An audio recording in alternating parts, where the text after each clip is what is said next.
ప్రతి సమస్యకు పరిష్కారం ఈగలై ఛానల్. నమస్కారం, ఈగలై ఛానల్కి స్వాగతం.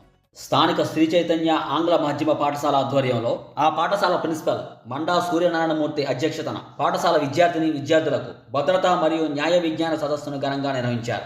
ఈ సమావేశానికి ముఖ్య అతిథిగా విశాఖ జిల్లా న్యాయ సేవాధికార సంస్థ కార్యదర్శి జడ్జ్ ఎంవి శేషమ్మ, గౌరవ అతిథులుగా Visakhapatnam traffic ADCP G Srinivasarao, retired judge మరియు traffic CI Revathamma, SI Srilakshmi మరియు సంస్థల ప్రాంతీయ సంచాలకులు MD Ali, AGM MV Suresh, dean Chaganti Santosh, civil incharge Keerthi Chandrasekhar మరియు ఆ పాఠశాల ఉపాధ్యాయులు, విద్యార్థులు తదితరులు పాల్గొన్నారు. ఈ సందర్భంగా విచ్చేసిన ముఖ్య అతిథి జడ్జ్ ఎంవి శేషమ్మ మాట్లాడుతూ, నెక్స్ట్ టైం పెట్టుకోవాలి. ఊరికి ఇట్లా పెట్టదు వేస్తారు చాలా మంది. Madam, I had a brother, madam. He is 18. 30 last year 18 below. 18 crossed, madam. 19th year running. No, We have the 18 years back. 2 years back our student. 2 years back my student. madam, ఇప్పుడు తనకి licence లేదు madam. తన వాళ్ళే candidate చేస్తే దాన్ని arrest చేస్తారా? చేస్తారు. Madam, he is already 18 now, madam. మీరు బర్త్డే అనుకోండి, 17 ఇయర్స్ నుండి 18 వస్తాయా?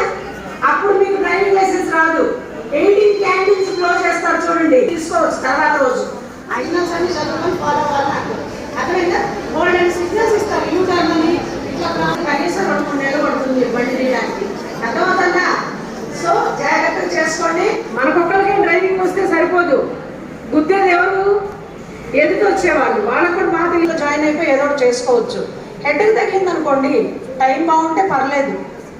లేదనుకోండి ఏమవుతుంది, వైటల్ పార్ట్కి తగిలితే చనిపోవచ్చు.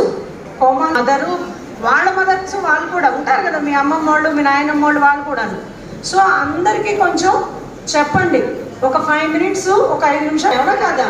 సో వాడాలా అక్కర్లేదా?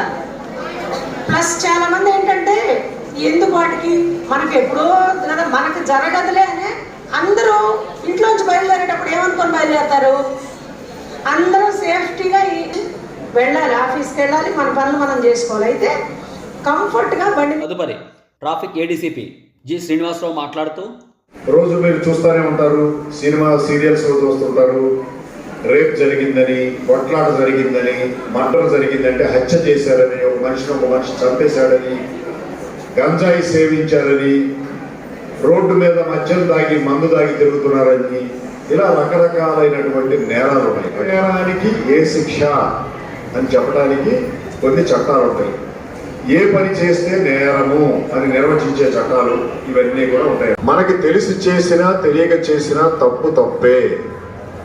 Ignorance of law is no excuse. అంటే నాకు తెలియక ఈ నేరం చేశాను, నేను తెలియక దొంగతనం చేశాను, నేను తెలియక వేరే వాడిని పొడిచాను, తెలియక వేరే వాడిని కొట్టి గాయపరిచాను, అది నేరం అని నాకు తెలియదు అని అన్నా కూడా ఈ దేశంలో రాజ్యాంగం నిర్వచించిన మేరకు, కాన్స్టిట్యూషన్ ఆఫ్ ఇండియా చెప్పిన మేరకు కొన్ని చట్టాలు, ఆ చట్టాల్లో ఏ తప్పుకి ఏ శిక్ష అనేది ఉంటుందన్నమాట.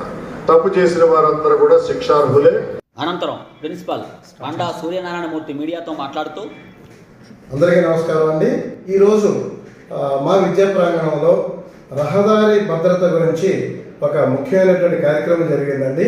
ఈ కార్యక్రమం ద్వారా ముఖ్య ఉద్దేశం ఏంటంటే, పిల్లలు తెలిసి తెలియనటువంటి వయసుల్లోని వాళ్ళకి తల్లిదండ్రులు బళ్ళు ఇవ్వడం, అదేవిధంగా వాళ్ళు రోడ్ల మీదకి వచ్చి యాక్సిడెంట్లు పాలవడం, తన యొక్క అమూల్యమైనటువంటి ప్రాణాలను కోల్పోవడం, ఇలాంటి విషయాలు ఎక్కువగా జరుగుతున్నాయి కాబట్టి అండి, వాటన్నిటి మీద ఒక చక్కనైనటువంటి అవగాహన కల్పించడం కోసం ఈరోజు పెద్దలు రావచ్చి మా విద్యా ప్రాంగణంలోనే ఈ కార్యక్రమం చేపట్టారండి.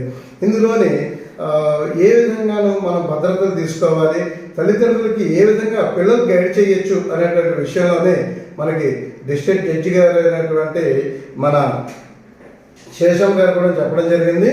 అదేవిధంగా ఏడీసీపీ గారు కూడా పిల్లలందరికీ కూడా ఉన్నటువంటి డౌట్లు కూడా, అంటే ఏ విధంగా వాళ్ళు హెల్మెట్లు ధరించాలి, వెనకాల ఉండేటువంటి వాళ్ళకి కూడా హెల్మెట్ ఉండాలా, అదేవిధంగా ఒక విద్యార్థి అడిగిన ప్రశ్నకైతే మా అందరికి కూడా ఆశ్చర్యం వేసింది. బాడీ అంతటికి కూడా ఏమైనా హెల్మెట్ ఉండాలా అనేటువంటి విషయాన్ని కూడా అడిగితే జడ్జి గారు చక్కనైనటువంటి సమాధానం చెప్పి అలాంటివి ఏమైనా ఉంటే కనుక ఫ్యూచర్లోనే మా యొక్క విద్యార్థులు కనుక్కోమని కూడా జరిగిందండి. అయితే ఇంత చక్కనైనటువంటి కార్యక్రమాన్ని మాకు ఏర్పాటు చేసినందుకు, అదేవిధంగా మాకు అనుమతి ఇచ్చినటువంటి మా యొక్క సంస్థల యొక్క ఏజీఎం గారు అయినటువంటి సురేష్ గారికి, అదేవిధంగా మా రీజనల్ ఇన్ఛార్జ్ అయినటువంటి మహమ్మద్ అలీ గారికి కూడా మేము ఎంతో కృతజ్ఞతలు తెలియజేసుకుంటున్నామండి. ఇలాంటి ప్రోగ్రాములు మేము స్మార్ట్ లివింగ్ కార్యక్రమం అనేటువంటి దానిలో కూడా చేపెడుతున్నాము. ఈ నెల అయితే కనుక గ్రీన్ ఇండియా మిషన్ అనేటువంటి కార్యక్రమం ద్వారా మొక్కలు నాటే కార్యక్రమం చేపట్టాం. వచ్చే నెలలోని ఈ ట్రాఫిక్ అవేర్నెస్ ప్రోగ్రాంలో ఇలాంటివి మరొకరిని కొత్తటువంటి వినూత్నంగా కార్యక్రమాలు చేపట్టి రహదారి భద్రత గురించి ఒక అమూల్యమైనటువంటి ప్రాణాన్ని ఏ విధంగా మనం కాపాడుకోవాలి రోడ్డు మీద అనేటువంటి విషయాలు ఇలాంటి చక్కనైనటువంటి చేస్తున్నామండి. ఇంత మంచి కార్యక్రమం తలపెట్టినటువంటి మా విద్యా సంస్థల యొక్క అధినేతలందరికీ కూడా మరొక కృతజ్ఞతలు తెలుసుకుంటున్నామండి. కార్యక్రమంలో మాట్లాడుతూ మన ముఖ్య అతిథి అయినటువంటి శేషం గారు, అదేవిధంగా ఏడీసీపీ గారు శ్రీనివాస్ గారు కూడానండి చైతన్యంలో విద్యను అభ్యసిస్తే కనుక వాళ్ళకి మంచి తెలివితేటలు వస్తాయని చెప్పి, అదేవిధంగా తెలివితేటలైనటువంటి పేరెంట్లందరూ ఉండడం వల్ల చైతన్యంలోనే పిల్లల్ని చేర్పిస్తారని, పైగా ఇక్కడ చదువుకున్నటువంటి పిల్లలకి మంచి అవగాహన ఉంటుందని కూడా అందరి సమక్షంలోనే మా పిల్లలు పొగడడం జరిగిందండి. ఈ విషయంలో అయితే మేము చాలా గర్విస్తున్నాం. ఎందువల్లంటే సమాజంలో ఉండేటువంటి అగ్రగణ్యులంతా కూడా చైతన్య విద్యా సంస్థల గురించి కొనియాడడం అనేటువంటిది ఏదో ఒక గొప్ప విషయం అండి. ఇందులో చదివినటువంటి పిల్లలందరూ కూడా ఫ్యూచర్లోనే ఒక మంచి లాయర్లు, అదేవిధంగా డాక్టర్లు, ఇంజనీర్లు అవుతారు అనేటువంటి విషయం మాకు చాలా గర్వంగా ఉందండి. ఇది కూడా ఇలాంటి పెద్దవాళ్ళ నోట్ల నుంచి మేము వినడం అనేటువంటిది చాలా ఆనందంగా కూడా ఉన్నది మా అందరికీ కూడా. మీ అందరి దగ్గర సార్